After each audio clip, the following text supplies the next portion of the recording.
আসসালামু আলাইকুম এভরিওয়ান, মানবিজ্ঞানের পক্ষ থেকে সবাইকে স্বাগতম। সো তোমাদের সাথে আজকে আমার আবার একটি এমসিকিউ সলভ ক্লাস। তো আজকে হচ্ছে তোমাদের সাথে মনোবিজ্ঞানের প্রথম পত্রের পঞ্চম অধ্যায় শিক্ষণ ও স্মৃতি। এখানে আমরা খুবই গুরুত্বপূর্ণ কিছু এমসিকিউ তোমাদের জন্য সিলেক্ট করে রেখেছি। সো ওগুলো সম্পর্কে আজকে আমাদের আলোচনা। তো শুরু করা যাক। আচ্ছা, তাহলে লক্ষ্য করি আমাদের প্রথম প্রশ্নটা কি। আচ্ছা দেখো, কোন ধরনের শিক্ষণে হঠাৎ করে সঠিক সমাধান উপস্থিত হয়? আচ্ছা, তাহলে কি হবে? হঠাৎ করে আমার একটা সঠিক সমাধান আমি পেয়ে যাব। কোন ধরনের শিক্ষণ এটা পাবো? প্রাসঙ্গিক শিক্ষণ, সুপ্ত শিক্ষণ, অনুকরণ নাকি অন্তর্দৃষ্টিমূলক? না, অন্তর্দৃষ্টিমূলক তো হবে না, কারণ এটাতে হচ্ছে জ্ঞানের দরকার। অনুকরণও হবে না, সুপ্তও হবে না। তাহলে কি হবে? এটা প্রাসঙ্গিক শিক্ষণ। তাহলে প্রাসঙ্গিক যে শিক্ষণ, সেই শিক্ষণে কি হঠাৎ করে আমরা একটা কোনো সলিউশন পেয়ে যাই। আর প্রাসঙ্গিক শিক্ষণটা এরকম যে লাইক আমরা ফ্রেন্ডের সাথে আড্ডা দিচ্ছি, কোনো কথাবার্তা বলতেছি, পরে আবার যখন এগুলো নিয়ে আমরা চিন্তা করতেছি, বা কোথাও গেলাম ঘুরতে, নতুন কিছু একটা জিনিস দেখলাম, সেই সম্পর্কে আমাদের যে জ্ঞানটা হইলো, এগুলো হচ্ছে কি আমাদের একটা প্রাসঙ্গিক শিক্ষণ। তাহলে কোন ধরনের শিক্ষণে হঠাৎ করে সঠিক সমাধান উপস্থিত হয়? প্রাসঙ্গিক শিক্ষণে। আচ্ছা, এরপর এখানে আমাদের একটা উদ্দীপক রয়েছে। দেখো, মাহাদি তার মায়ের সাথে চিড়িয়াখানায় ঘুরতে গিয়ে বেশ কয়েকটি নতুন জন্তুর নাম জেনেছে। তাহলে এখানে কোশ্চেনটা দেখো, মাহাদির ক্ষেত্রে বুদ্ধিবৃত্তিক শিক্ষণের কোন ধরন লক্ষণীয়? আচ্ছা, তাহলে মাহাদি কি তার মায়ের সাথে গেল চিড়িয়াখানায় যে হচ্ছে নতুন নতুন জন্তু দেখেছে এবং নাম জেনেছে। তাহলে এই ক্ষেত্রে তার বুদ্ধিবৃত্তিক শিক্ষণের কোন ধরনের লক্ষণটা আমরা দেখতেছি? কোন লক্ষণটা হবে? আচ্ছা, আমরা আমাদের অপশনস গুলো একটু দেখি। প্রাসঙ্গিক শিক্ষণ, সুপ্ত শিক্ষণ, অনুকরণ ও মডেলিং, অন্তর্দৃষ্টিমূলক। আচ্ছা, এটাও হবে প্রাসঙ্গিক শিক্ষণ, কারণ সুপ্ত শিক্ষণ হবে না, অনুকরণও হবে না, অন্তর্দৃষ্টিমূলক শিক্ষণও হবে না। একটু আগে কিন্তু আমরা একটা দেখেছি প্রাসঙ্গিক শিক্ষণ। কি বলেছিলাম আমি? এই যে আমরা কোনো কিছু কোথাও একটা গেলাম, কোনো কিছু দেখলাম, সেই সম্পর্কে যে আমরা একটা জ্ঞান আমাদের যে একটা আমরা জ্ঞান অর্জন করলাম, সেটাই হচ্ছে আমাদের একটা প্রাসঙ্গিক শিক্ষণ। সেম এখানেও সেই ঘটনাটাই। যেমন মাহাদি কি করলো? গেল ওর ফ্যামিলির সাথে, মানে মায়ের সাথে গেল চিড়িয়াখানায়, গিয়ে নতুন নতুন জীবজন্তু দেখলো এবং তাদের নাম জানলো। তাহলে এটা কি কি ধরনের শিক্ষণ? অবশ্যই এটা প্রাসঙ্গিক শিক্ষণ। আচ্ছা, এরপরে আচ্ছা, সার্ভে কিউ 3R কি? Survey Q 3R। আচ্ছা, 3R এটা কি? এটা হচ্ছে স্মৃতি উন্নত করার কৌশল, শিক্ষণ, বিস্মৃতি নাকি স্মৃতি পরিমাপ পদ্ধতি? আচ্ছা, এটা হচ্ছে স্মৃতি উন্নত করার কৌশল। এখানে 3R মানে হচ্ছে রিড, রিসাইট, রিভিউ। আচ্ছা, 3R, read, recite and review. এটাই হচ্ছে কি 3R।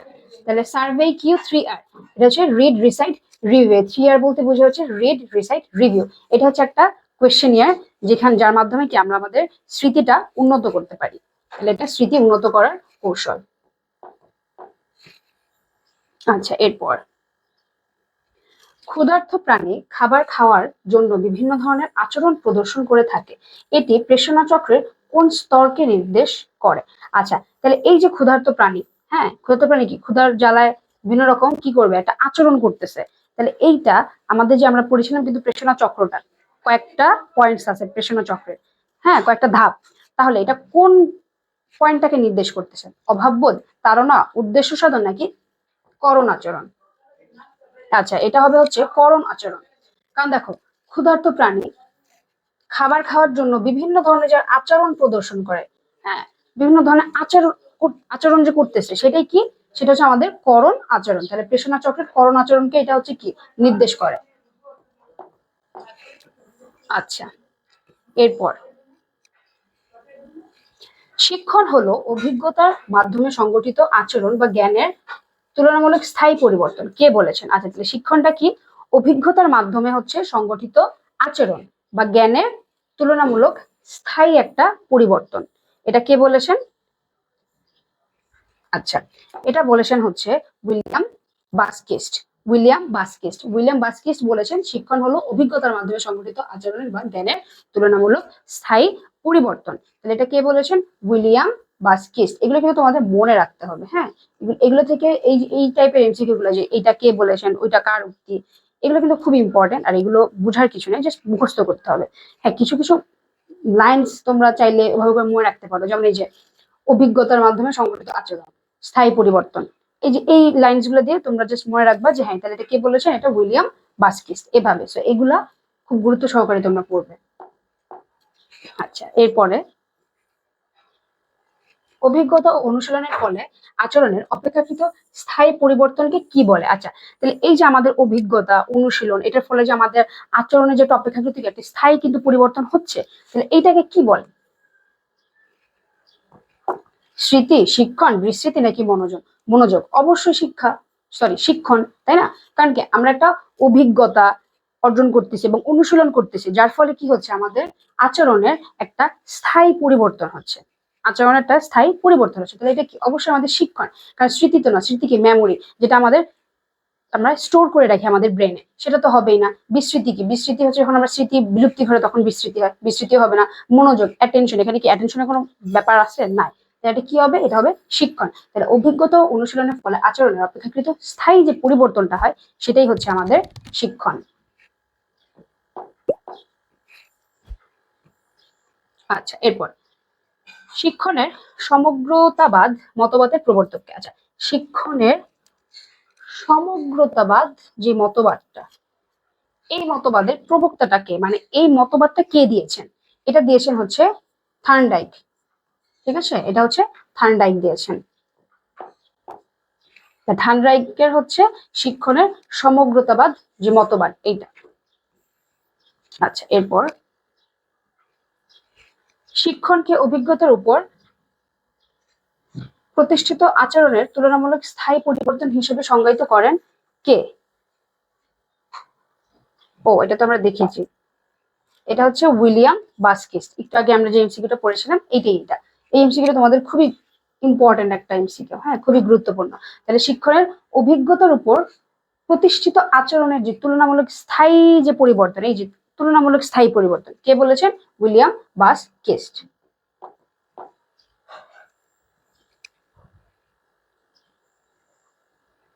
আচ্ছা, এরপরে শিক্ষণের সংজ্ঞায় কয়টি বিষয় সুস্পষ্টভাবে ফুটে ওঠে? 3টা বিষয়।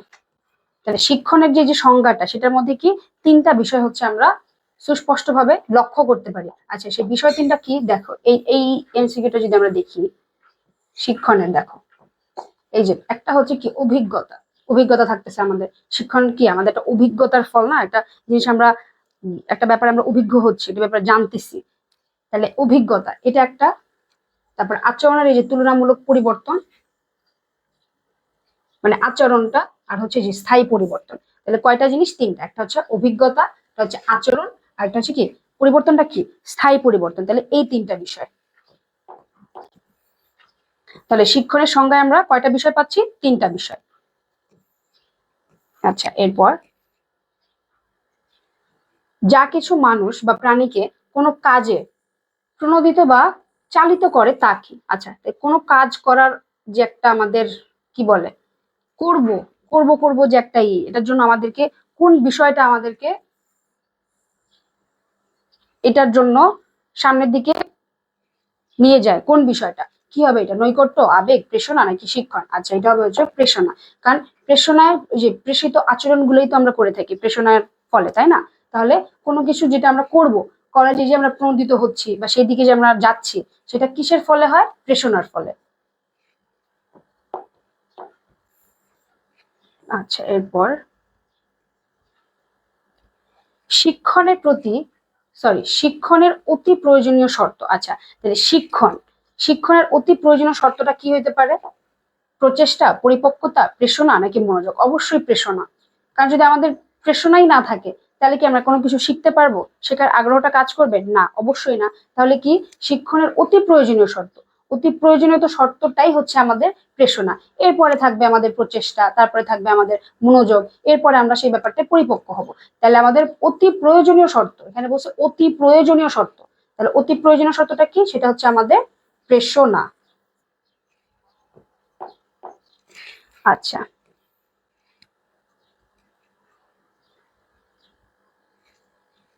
সংযোগকে শক্তিশালী করতে সাহায্য করে কোনটি? আচ্ছা, সংযোগকে শক্তিশালী করতে সাহায্য করে কোনটা?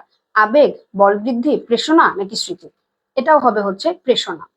ঠিক আছে, কারণ এই যে সংযোগ কোনো কিছুর, যে আমাদের একটার সাথে একটা কি কানেক্টেড না, তাহলে সেই সংযোগটাকে আরো শক্তিশালী করবে কোন জিনিসটা? আবেগ?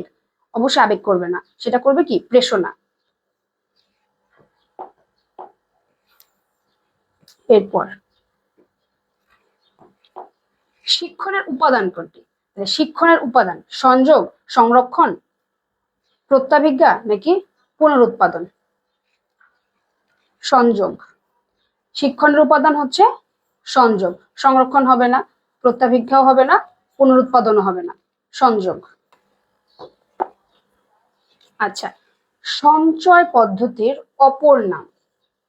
সঞ্চয় পদ্ধতির অপর নাম কি? পুনরুদ্রেক, পুনঃশিক্ষণ, পুনর্গঠন নাকি প্রত্যাভিজ্ঞা? আচ্ছা, তাহলে সঞ্চয় যে পদ্ধতি, এটার হচ্ছে অপর নাম হচ্ছে পুনঃশিক্ষণ। মানে এটা সঞ্চয় করে রাখতেছি আমরা, আমাদের শিক্ষণটা সঞ্চয় করে রাখতেছি, যেটা আমরা কি পরবর্তীতে আমরা আবার এই শিক্ষণটা আমরা কোনো কিছুর উপর অ্যাপ্লাই করতে পারি, বা এই শিক্ষণটা কি আমাদের পরবর্তীতে কোনো কাজে লাগতে পারে। তাহলে কি এটা পুনঃশিক্ষণ, মানে পুনরায় আবার আমাদের কিন্তু কাজে লাগতেছে, তাই না? এই যে পুনরায় কাজে লাগতেছে, তাহলে সঞ্চয় পদ্ধতির অপর নামটা কি? পুনঃশিক্ষণ।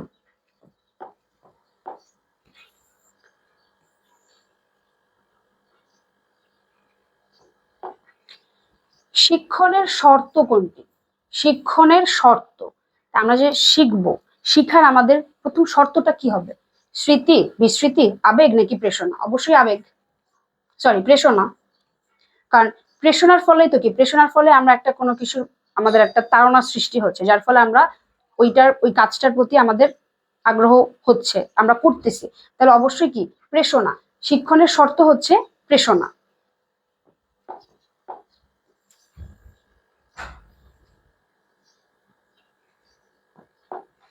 শিক্ষণের সূত্রপাত হয় কিভাবে? শিক্ষণের সূত্রপাত, আচ্ছা শিক্ষণের সূত্রপাতটা কিভাবে হবে? প্রেষণার ফলে হবে, চাওয়ার ফলে হবে, সমস্যাকে কেন্দ্র করে হবে নাকি আবেগের ফলে হবে? অবশ্যই সমস্যাকে কেন্দ্র করে।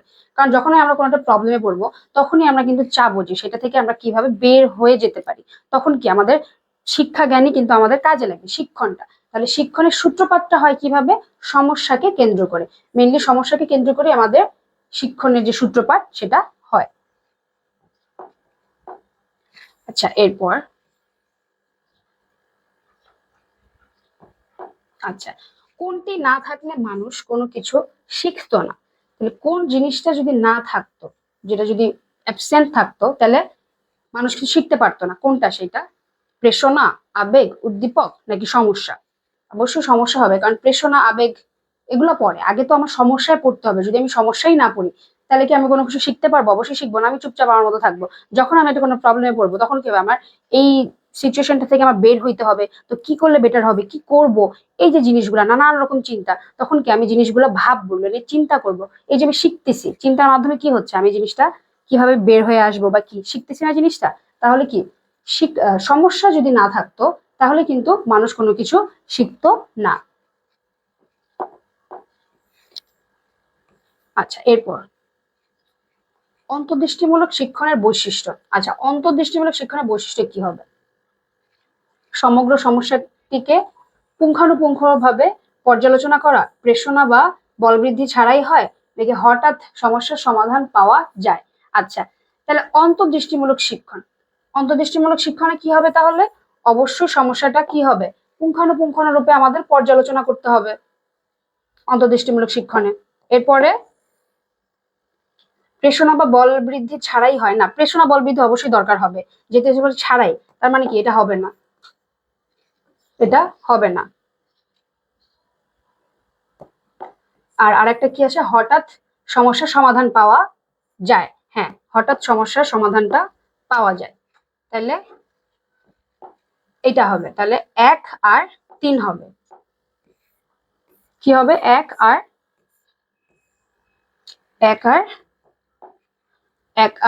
3। তাহলে অন্তর্দৃষ্টিমূলক শিক্ষণ, অন্তর্দৃষ্টিমূলক শিক্ষণের বৈশিষ্ট্যটা কি? এটা হচ্ছে সমগ্র সমস্যাটাকে আমরা পুঙ্খানুপুঙ্খভাবে পর্যালোচনা করব এবং হঠাৎ করে সেই সমস্যাটার আমরা একটা সমাধান পাবো, এটাই হচ্ছে অন্তর্দৃষ্টিমূলক শিক্ষণ। আচ্ছা,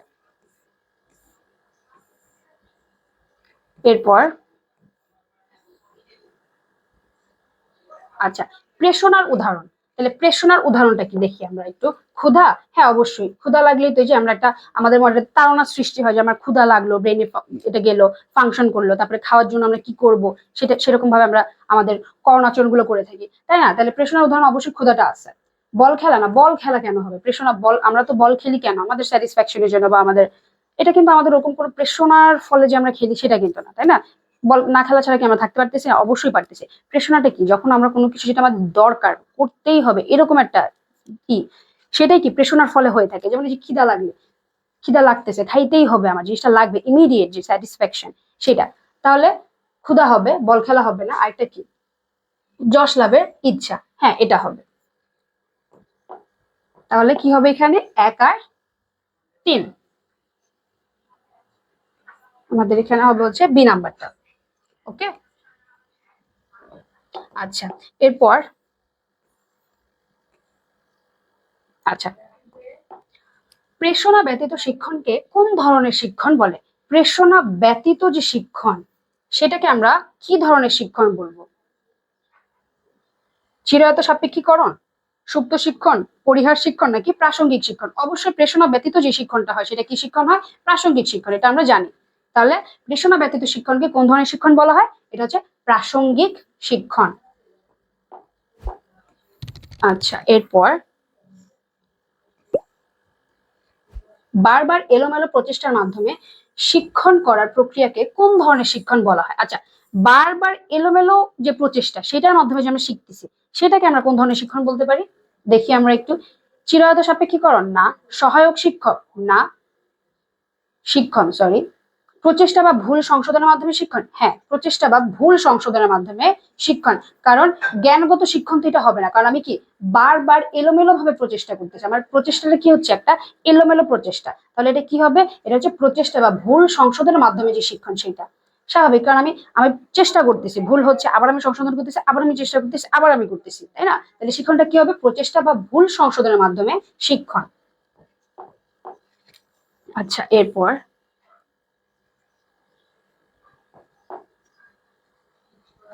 আচ্ছা, ইতর প্রাণী কেবল চেষ্টা ও ভুল সংশোধনের মাধ্যমে শেখে, এটা কে বলেছেন? তাহলে কারা ইতর প্রাণী? ইতর প্রাণীরা শুধু চেষ্টা ও ভুল সংশোধনের মাধ্যমে হচ্ছে ওরা শিখে, এটা কে বলেছে? স্কিনার, প্যাভলভ, থার্নডাইক নাকি ওয়াটসন? এটা বলেছে হচ্ছে প্যাভলভ। প্যাভলভ এটা বলেছেন যে ইতর প্রাণীরা কেবল চেষ্টা ও ভুল সংশোধনের মাধ্যমে শিখে। কে বলেছেন এটা? প্যাভলভ বলেছেন।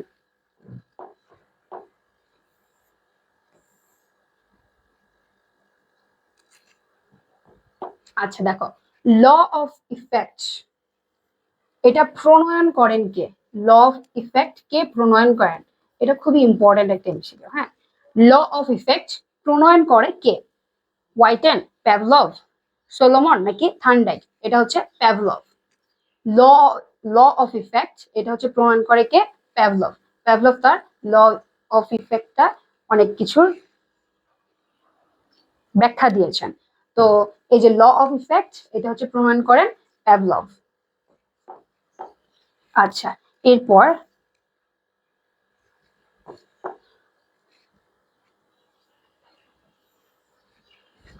আইভান প্যাভলভ কি ছিলেন? উনি কি ছিলেন? উনি কি কোনো মনোবিজ্ঞানী ছিলেন, চিকিৎসক চিকিৎসক ছিলেন, রসায়নবিদ ছিলেন নাকি শরীরবিদ ছিলেন? উনি হচ্ছে একজন শরীরবিদ ছিলেন। তাহলে আইভান প্যাভলভ উনি হচ্ছে একজন শরীরবিদ ছিলেন, ঠিক আছে, শরীরবিদ ছিলেন। আচ্ছা, এরপর সর্বপ্রথম সাপেক্ষীকরণ বা সাপেক্ষ প্রতিবর্তী ধারণার প্রচলন করে কে? আচ্ছা, সাপেক্ষীকরণ বা সাপেক্ষণ প্রতিবর্তী যে ধারণা এটা কে দিয়েছিলেন? সর্বপ্রথম কে দিয়েছিলেন? স্কিনার, প্যাভলভ নাকি কে? এটা দিয়েছিলেন হচ্ছে প্রথমেই প্যাভলভ দিয়েছিলেন, ঠিক আছে। তাহলে সর্বপ্রথম সর্বপ্রথম সাপেক্ষীকরণ বা সাপেক্ষণ যে প্রতিবর্তীর যে ধারণাটা সেটা দিয়েছিলেন কে? প্যাভলভ।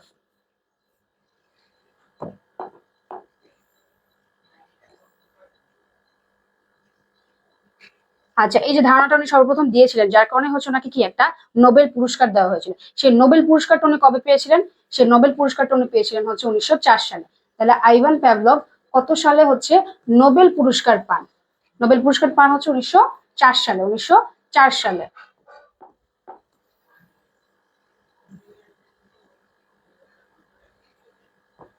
আচ্ছা, এবার দেখো এইটাও খুবই ইম্পর্টেন্ট। হ্যাঁ, এটাও খুবই ইম্পর্টেন্ট, তোমরা 3 স্টার দিয়ে রাখো। আচ্ছা দেখো, সাপেক্ষীকরণে কত ধরনের প্রতিক্রিয়া লক্ষ্য করা যায়? কত ধরনের প্রতিক্রিয়া লক্ষ্য করা যায় সাপেক্ষীকরণে? কত ধরনের প্রতিক্রিয়া লক্ষ্য করা যায়? হচ্ছে 3 ধরনের। যেমন একটা হচ্ছে classical conditioning, classical conditioning, operant conditioning, classical conditioning, operant conditioning, এই দুইটা আর আরেকটা আছে। তাহলে সাপেক্ষীকরণে কত ধরনের প্রতিক্রিয়া লক্ষ্য করা যায়? 3 ধরনের লক্ষ্য করা যায়।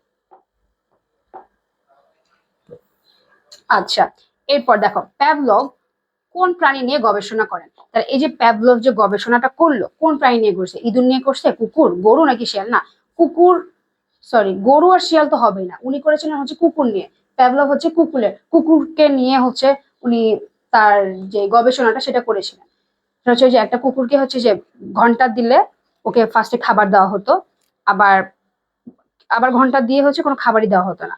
তো এখানেই হচ্ছে কি, যখন দেখলো যে ফার্স্টে ঘন্টা দিত ও খাবার, মানে ও তো ফার্স্টে তো ও বুঝতো না, ফার্স্টে ঘন্টা দিত ও আসতো, আস্তে আস্তে অভ্যস্ত হলো, তো খাবার দিত। দেন যখন ও এটার সাথে অভ্যস্ত হয়ে গেল যে ঘন্টা দিলেই আমাকে খাবার দেওয়া হবে, এটার সাথে যখন অভ্যস্ত হয়ে যায় তখন হুট করে খাবার দেওয়া অফ করে দেয়। তখন এই যে ওর ব্রেন একটা জিনিসটা ফাংশন হয়ে যায় যে ঘন্টা মানে ও কি চিন্তা করে যে আমাকে এখন খাবার দেওয়া হবে। তো এইভাবে করে হচ্ছে কুকুরের উপর একটা এক্সপেরিমেন্ট করে উনি, যেটা হচ্ছে ক্লাসিক্যাল কন্ডিশনিং, এটা কুকুরের উপর করেছিল উনি। হ্যাঁ, তাহলে প্যাভলভ কোন প্রাণী নিয়ে গবেষণা করেছিলেন? কুকুর নিয়ে, ক্লাসিক্যাল কন্ডিশনিং। আচ্ছা, সাপেক্ষ উদ্দীপক ও অসাপেক্ষ উদ্দীপক যদি একই সাথে উপস্থাপন করা হয় তাহলে তাকে কি বলে? আচ্ছা, তাহলে এই যে আমাদের সাপেক্ষ উদ্দীপক এবং যে অসাপেক্ষ উদ্দীপক, এই দুইটা উদ্দীপক যদি আমাদেরকে একসাথে উপস্থাপন করা হয় তাহলে সেটাকে আমরা কি বলবো? বিলম্বিত সাপেক্ষীকরণ, দ্রুত সাপেক্ষীকরণ, ছাপ সাপেক্ষীকরণ, নাকি যুগপৎ সাপেক্ষীকরণ? অবশ্যই এটা হবে কি বিলম্বিত সাপেক্ষীকরণ। দ্রুত সাপেক্ষীকরণ হবে না, ছাপও হবে না, যুগপৎও হবে না। এটা কি হবে? বিলম্বিত সাপেক্ষীকরণ। যখন আমাদের দুইটাই সাপেক্ষ এবং অসাপেক্ষ উদ্দীপক দুইটাই আমাদেরকে একসাথে দেওয়া হবে, দুইটাই একসাথে প্রেজেন্ট করা হবে, তখন সেটাকে আমরা বলবো বিলম্বিত সাপেক্ষীকরণ। আচ্ছা, এরপর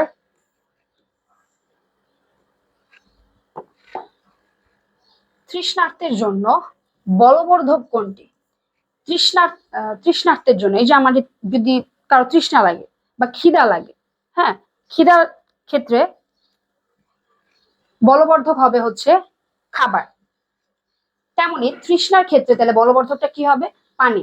কারণ এই যে আমি একটা তৃষ্ণার ফলে আমার মধ্যে যেটা তাড়না কাজ করবে, যদি আমি তৃষ্ণার্ত হই, তৃষ্ণার ফলে আমার মধ্যে যে তাড়না সৃষ্টি করবে সেটা আমাকে কি সিগন্যাল দিবে? যে তৃষ্ণার্ত আমি এখন, পানি খেতে হবে আমাকে, পানি। তাহলে এইটার বলবর্ধকটা কি?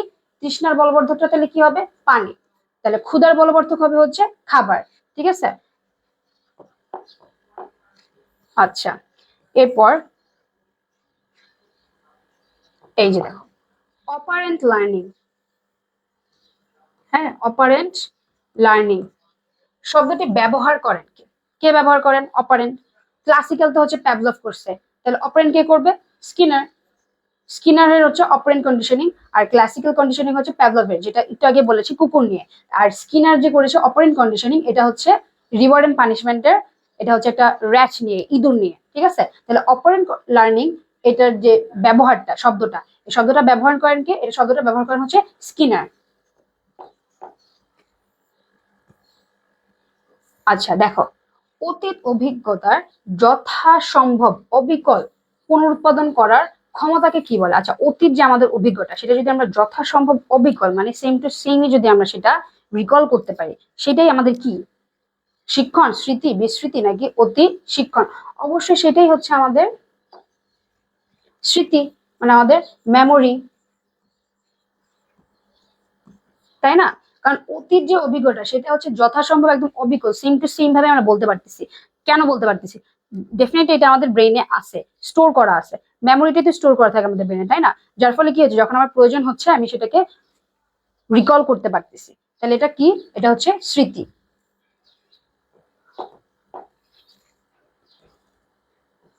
আচ্ছা, স্মৃতি হলো তথ্য সংরক্ষণের এমন ক্ষমতা যা পরবর্তী সময়ে ব্যবহার করা যায়। কে বলেছেন? আচ্ছা, তাহলে স্মৃতিটা কি? আমাদের তথ্য সংরক্ষণের এমন একটা ক্ষমতা যেটা আমরা পরবর্তীতে ব্যবহার করতে পারবো। তাহলে এটা কে বলেছেন? এটা বলেছেন হচ্ছে ক্রাইডার। ঠিক আছে, এটা বলেছেন হচ্ছে ক্রাইডার। আচ্ছা, এরপর আচ্ছা, আধুনিক মনোবিজ্ঞানীদের মতে স্মৃতি কোন ধরনের প্রক্রিয়া? এটা কোন ধরনের প্রক্রিয়া স্মৃতিটা? আধুনিক মনোবিজ্ঞানীদের মতে, কাদের মতে? আধুনিক মানে এখনকার যারা, 90s এর পরের যারা। তাহলে আধুনিক মনোবিজ্ঞানীদের মতে স্মৃতিটা কোন ধরনের একটা প্রক্রিয়া? এটা হবে হচ্ছে একটা সক্রিয় প্রক্রিয়া। ঠিক আছে, এটা সক্রিয় প্রক্রিয়া। আচ্ছা, স্মৃতির সংজ্ঞায় বলা হয়েছে স্মৃতি এক ধরনের মানসিক ক্ষমতা তথ্য সংরক্ষণ করতে হবে। আচ্ছা, হবে এখানে পারে হবে, এখানে টাইপিং মিস্টেক ছিল। আচ্ছা, তাহলে কি দাঁড়াও, কোয়েশ্চেনটা আরেকবার পড়ি আমরা। স্মৃতির সংজ্ঞায় বলা হয়েছে স্মৃতি এক ধরনের মানসিক ক্ষমতা। হ্যাঁ, অবশ্যই স্মৃতি এক ধরনের মানসিক ক্ষমতা। তথ্য সংরক্ষণ করতে পারে। হ্যাঁ, তথ্য সংরক্ষণ করতে পারে। প্রয়োজনীয় তথ্য পুনরুৎপাদন করতে পারে। তাই নিচের কোনটি সঠিক হবে? হ্যাঁ, তিনটাই হবে। কারণ স্মৃতি এক ধরনের আমাদের মানসিক প্রক্রিয়া, এটা জানি। এটা তথ্য সংরক্ষণও করতে পারে এবং যখন আমাদের প্রয়োজন হবে তখন সেটা আমরা কি করতে পারবো? আবার রিকল করতে পারবো, সেটা আমরা আবার পুনরায় ইউজ করতে পারবো। তাহলে এখানে আমাদের কি হবে? এখানে আমাদের হচ্ছে 1, 2 ও 3 হবে। আচ্ছা, এরপর স্মৃতিকে কয়টি শ্রেণীতে ভাগ করা যায়? আচ্ছা, এই যে আমাদের স্মৃতি মানে কি, আমাদের মেমোরিটা, হ্যাঁ, সেটাকে আমরা কয় ভাগে মানে কয় শ্রেণীতে ভাগ করতে পারবো? এটা হচ্ছে আমরা 3 শ্রেণীতে। Short term memory, long term memory and হচ্ছে একটা সেন্সরি মেমোরি। হ্যাঁ, আমি লিখে দিচ্ছি। শর্ট টার্ম, লং টার্ম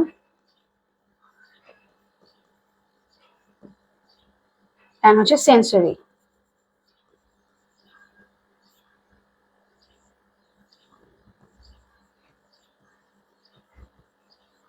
ঠিক আছে, তাহলে স্মৃতিকে আমরা কয়টা শ্রেণীতে ভাগ করতে পারি? 3টা শ্রেণীতে। Short term memory, long term memory and sensory memory. Short term মেমোরিটা কি? যেটা আমরা হচ্ছে কয়েক সেকেন্ডের মধ্যেই ভুলে যাই, যেটা 30 সেকেন্ড ম্যাক্স এর মধ্যে আমরা ভুলে যাব, সেটা হচ্ছে কি আমাদের শর্ট টার্ম। আর লং টার্মটা মোটামুটি আমরা অনেকক্ষণ মনে রাখতে পারবো, 15 থেকে 20 মিনিট এরকম।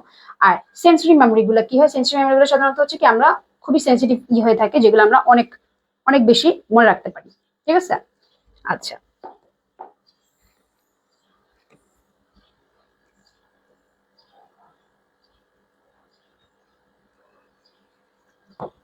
আচ্ছা, স্মৃতির প্রথম পর্যায় কোনটি? প্রথম পর্যায় কোনটি? স্বল্পস্থায়ী স্মৃতি, দীর্ঘস্থায়ী স্মৃতি, মহড়া পর্যায়? এটা তো নাই। সংবেদন স্মৃতি। তাহলে তিনটার মধ্যে কোনটা? প্রথমে হচ্ছে আমাদের স্বল্পস্থায়ী স্মৃতিটা আসতেছে, তাই না? শর্ট টার্ম, লং টার্ম, দেন হচ্ছে আমাদের সেন্সরি মেমোরি। তাহলে স্মৃতির প্রথম পর্যায় কোনটি? স্বল্পস্থায়ী স্মৃতি মানে শর্ট টার্ম মেমোরি। আচ্ছা, তাহলে স্বল্পস্থায়ী স্মৃতির ধারণকাল কত? এই যে আমাদের স্বল্পস্থায়ী যে স্মৃতি, আমাদের যে শর্ট টার্ম মেমোরি, সেটা আমরা কতক্ষণ পর্যন্ত কোন একটা বিষয় শর্ট টার্মের মধ্যে মনে রাখতে পারবো? 10 সেকেন্ড, 20 সেকেন্ড, না 30 সেকেন্ড, না 40 সেকেন্ড? এটা হচ্ছে আমরা 30 সেকেন্ড। 30 সেকেন্ড পর্যন্ত আমরা এই আমাদের স্বল্পস্থায়ী যে স্মৃতিগুলো সেগুলো আমাদের ব্রেনে থাকবে। এরপরে এটা এমনি চলে যাবে। যেমন কি হয়, যেমন স্পেশালি পরীক্ষার আগে হয় যে পরীক্ষার আগের দিন একটা কিছু পড়লাম, ভাবলাম যে হ্যাঁ পারবো, বাট পারি নাই। বা ইমিডিয়েট হয় না, যে একটা ফ্রেন্ড মাত্র একটা এমসিকিউ, এমসিকিউ না, লাইক যদি একটা ক বা খ একটা অ্যান্সার একটু বলে দিল, কি হয়, শুনেই ভুলে গেছি দোস্ত, আগে একটু বলতো, এরকম হয় না? তো এটাই হচ্ছে কি আমাদের শর্ট টার্ম মেমোরি, যে মানে ইনস্ট্যান্ট শুনেই আবার কয়েক সেকেন্ডের মধ্যে আমরা ভুলে যাচ্ছি, আবার আমরা আস করতেছি। তাহলে এটা কি শর্ট টার্ম মেমোরি। এটা তাহলে ডিউরেশনটা কতক্ষণ হবে? 30 সেকেন্ড, 30 সেকেন্ড। আচ্ছা, এরপর কোন বিষয়ে একবার দেখে বা শুনে, তাহলে কোনো বিষয় একবার আমরা দেখলাম বা শুনলাম, শুনে সেটা তাৎক্ষণিকভাবে বলতে পারা কোন স্মৃতির উদাহরণ? তাহলে কোনো একটা বিষয় আমরা একবার দেখে বা একবার শুনে তাৎক্ষণিকভাবে সেটা বলতে পারলাম, তাহলে সেটা কি হবে? অবশ্যই সেটা স্বল্পস্থায়ী স্মৃতি হবে, কারণ একবার শুনে বা একবার দেখে আমরা জিনিসটা বলতে পারলাম, এটা আমাদের কি স্বল্পস্থায়ী স্মৃতি।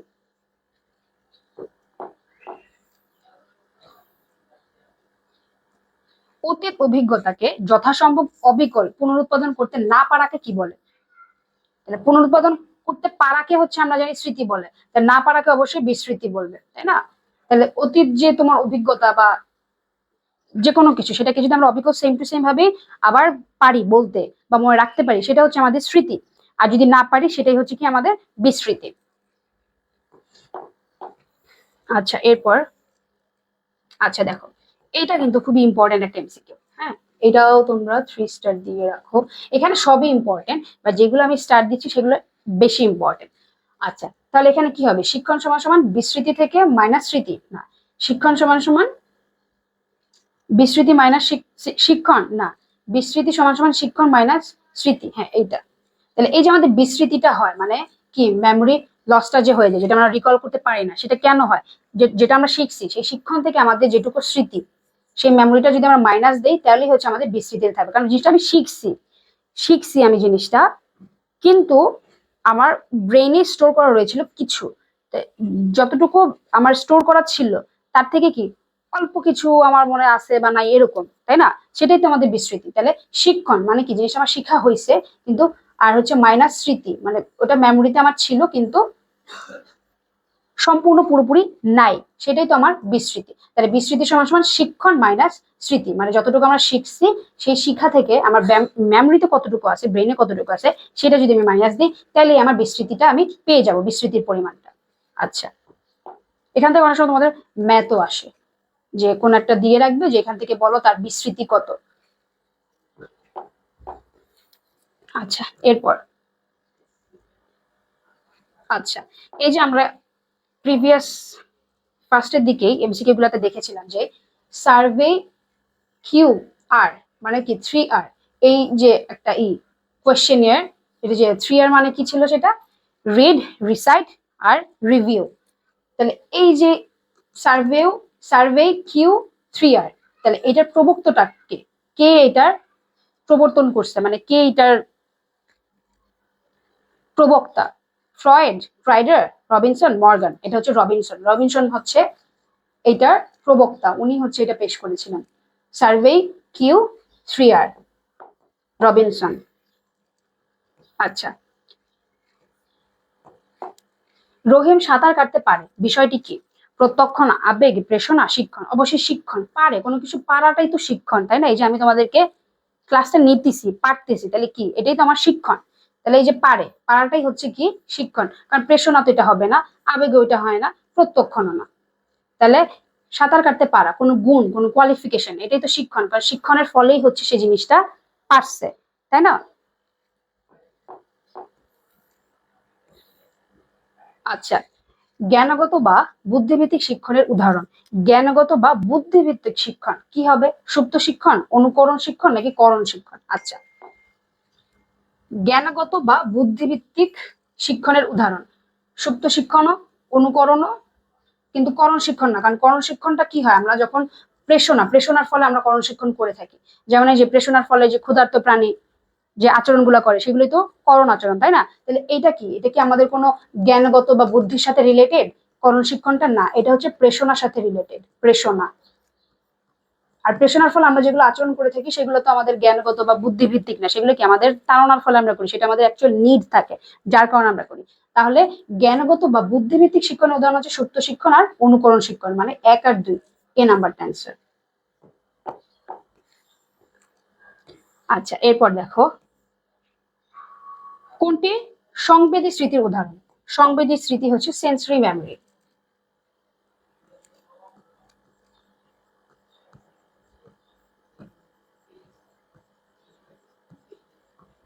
তাহলে সংবেদী স্মৃতি হচ্ছে সেন্সরি মেমোরি। তাহলে এটার বৈশিষ্ট্যটা কি?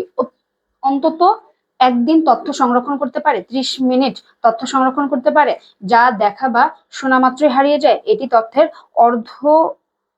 অর্থবোধ করতে পারে। আচ্ছা, এটা হচ্ছে 30 মিনিট তথ্য সংরক্ষণ করতে পারে, তাহলে সেন্সরি মেমোরিটা কি আমাদের, মানে সংবেদী স্মৃতি হচ্ছে 30 মিনিট তথ্য সংরক্ষণ করতে পারে। মানে শর্ট টার্ম থেকে একটু বেটার। এটা শর্ট টার্মটা কি 30 সেকেন্ডস বা ফিউ সেকেন্ডস এর মধ্যে জিনিসটা চলে যায়, বাট লং টার্ম তো অনেক লং হয়। এটা যদি আমরা মানে চর্চা করে থাকি তাহলে কি হয়, আমরা এটা আরো কয়েক মাস, এমন কি হয় কয়েক বছর পর্যন্ত আমরা এটা মানে চর্চার মাধ্যমে এই লং টার্ম মেমোরির ডিউরেশনটা আমরা বাড়াইতে পারি। আর সেন্সরি যে মেমোরিটা আমাদের মানে সংবেদী স্মৃতি, এটার ডিউরেশনটা থাকে হচ্ছে 30 মিনিট, এটা তথ্য সংরক্ষণ করতে পারবে। এটাকে চাইলে সেন্সরি মেমোরি যে আমাদের সংবেদী স্মৃতি, এটা থেকে কিন্তু আমরা সেটাকে লং টার্মে নিতে পারি। কিভাবে?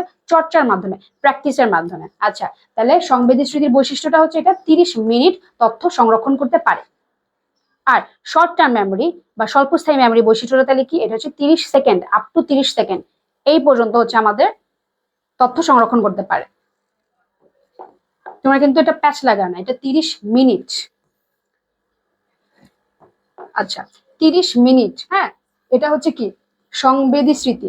আর 30 সেকেন্ড, 30 সেকেন্ড, এটা হচ্ছে কি শর্ট টার্ম, শর্ট টার্ম বা স্বল্পস্থায়ী, স্বল্পস্থায়ী। ঠিক আছে, তাহলে 30 সেকেন্ডটা হচ্ছে শর্ট টার্ম বা স্বল্পস্থায়ী, আর 30 মিনিটটা হচ্ছে সংবেদী স্মৃতি বা হচ্ছে কি সেন্সরি মেমরি। আচ্ছা, তাৎক্ষণিক স্মৃতি প্রসারের মাত্রা। তাহলে এই যে আমাদের তাৎক্ষণিক স্মৃতিটা, এটার যে প্রসারটা, এটার মাত্রাটা কত? এটা হচ্ছে 7 ± 2, মানে কি 7 ± 2 মানে হচ্ছে 7+2, আবার 7-2, তাহলে 7+2 কত হবে? 9, আর 7-2 হবে হচ্ছে 5, মানে 5 to 9 এরকম। সো এইটাই হচ্ছে 7 ± 2, এটা হচ্ছে কি তাৎক্ষণিক স্মৃতির প্রসার। আচ্ছা, এরপরে দেখো, স্কুল থেকে বনভোজন করতে গিয়ে রাহি বেশ কয়েকটি নতুন পাখির নাম জেনেছে। অন্যদিকে রাফি তার বাবার মতো ক্রিকেট খেলা দেখে দেখেন। আচ্ছা, তাহলে কি কার কথা বলছে? রাহি। আচ্ছা, রাহি কি করছে দেখো, রাহি বনভোজনে গেছে, মানে পিকনিকে যায়, নতুন কিছু পাখি দেখছে এবং সেগুলোর নাম জানছে।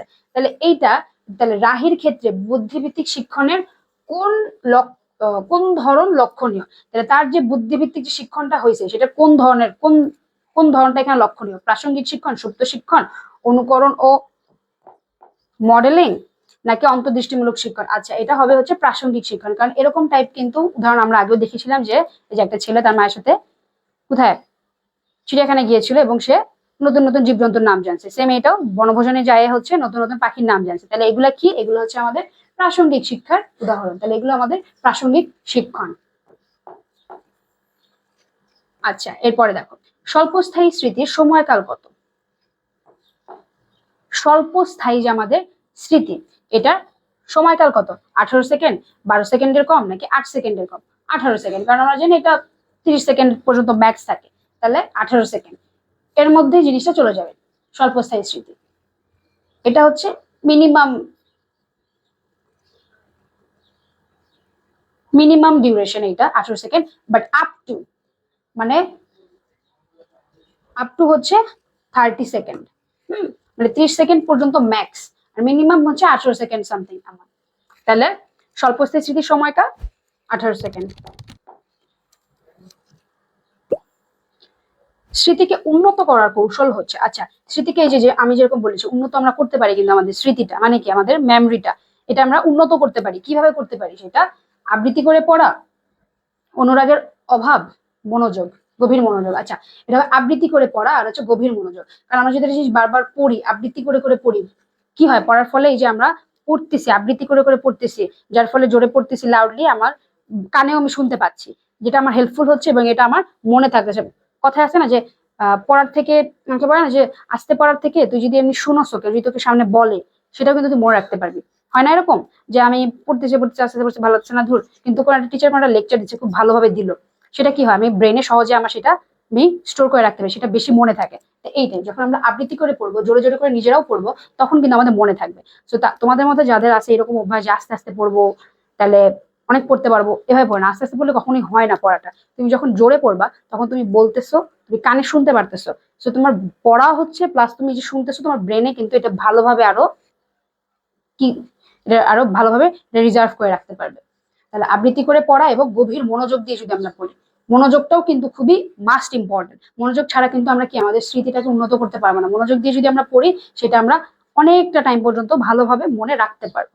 তাহলে স্মৃতিকে উন্নত করার কৌশল হচ্ছে আবৃত্তি করে পড়া, গভীর মনোযোগ, মানে বি নাম্বারটা অ্যান্সার 1 আর 3। আচ্ছা, তো আজকে তোমাদের সাথে এটুকুই। তো আমরা তোমাদের সাথে মনোবিজ্ঞানের প্রথম পেপারের ফার্স্ট পেপারের হচ্ছে পঞ্চম অধ্যায় স্মৃতি ও শিক্ষণ, এই টপিকের এই চ্যাপ্টারে যত এমসিকিউ ছিল ইম্পর্টেন্ট সেগুলো নিয়ে আজকে আলোচনা করেছি। তো আশা করি তোমরা সবাই চ্যাপ্টারটা ক্লিয়ার হয়ে গিয়েছো। আর অবশ্যই যেগুলো মেনশন করলাম আমি, যে 3 স্টার অ্যান্ড ওভারঅল যতগুলো এখানে আছে সবগুলো তোমরা খুব ভালোভাবে দেখবা। এগুলো থেকে আশা করি অবশ্যই তোমরা পরীক্ষায় কমন পেয়ে যাবে ইনশাআল্লাহ। আসসালামু আলাইকুম।